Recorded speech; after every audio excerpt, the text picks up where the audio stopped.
ቤተሰቤን ልርዳ ኑሮዬን ልቀይር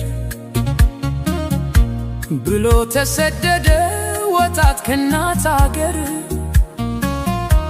እህቴ በሰው ቤት ወገቧን ሊሰበር፣ ወንድሜ በበረሃው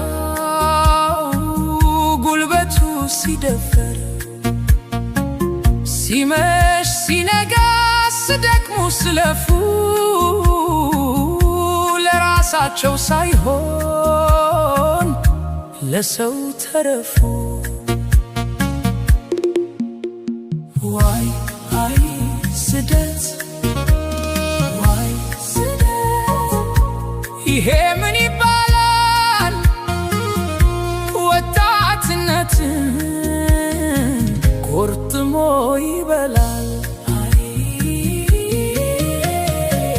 ቤተሰቤን ልርዳ ኑሮዬን ልቀይር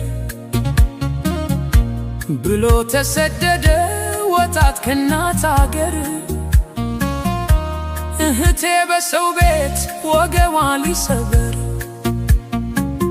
ወንድሜ በበረሃው ጉልበቱ ሲደፈር፣ ሲመሽ ሲነጋ ሲደክሙ ሲለፉ ለራሳቸው ሳይሆን ለሰው ተረፉ። ዋይ አይ ስደት፣ ዋይ ስደት፣ ይሄ